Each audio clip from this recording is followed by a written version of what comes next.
on voit que quelque part, la matière, tout ce qui se passe dans la matière est le reflet, d'accord, de choses, on va dire, est le reflet d'énergie plus haute, hein, dans le champ unifié.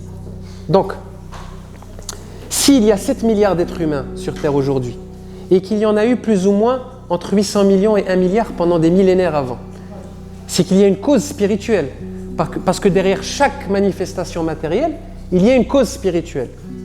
On est d'accord? Donc ce n'est pas par hasard. C'est qu'il y a une cause spirituelle qui a pu transmettre une information pour que dans la matière, il y ait 7 milliards de corps disponibles. Ce n'est pas l'inverse. Ce n'est pas le baby boom, et non. C'est faux. C'est qu'il y a un besoin spirituel derrière. Il y a un besoin plus haut.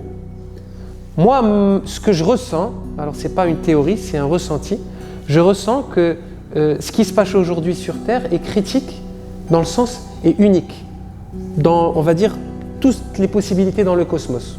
Et que l'extrême densité qu'on expérimente aujourd'hui est très importante pour beaucoup d'âmes qui vivent dans l'univers. Et j'ai l'impression qu'il y a une espèce de queue de plein d'âmes de partout qui veulent s'incarner sur Terre aujourd'hui et qu'il n'y a pas assez de place. Pourquoi ? Parce qu'il se passe quelque chose d'unique. Cette fin de cycle, cette densité extrême, c'est un tremplin unique évolutionnel.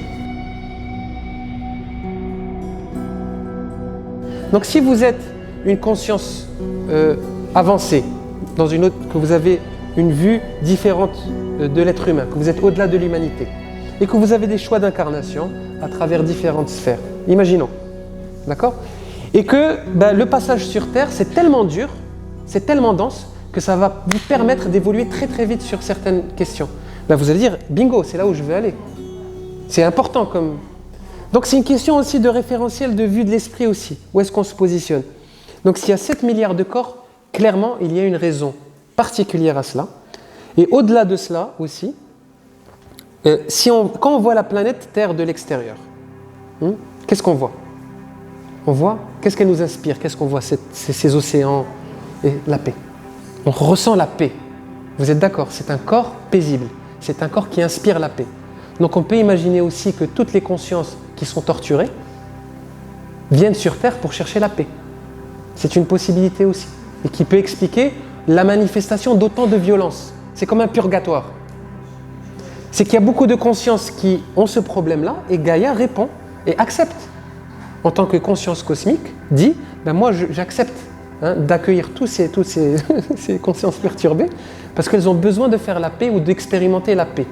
Ce qui explique quelque part aussi de façon logique qu'il y ait autant de violence, d'expression de la violence. C'est pas que la Terre n'est pas paisible, non, au contraire, c'est qu'elle est très paisible. C'est qu'elle inspire la paix.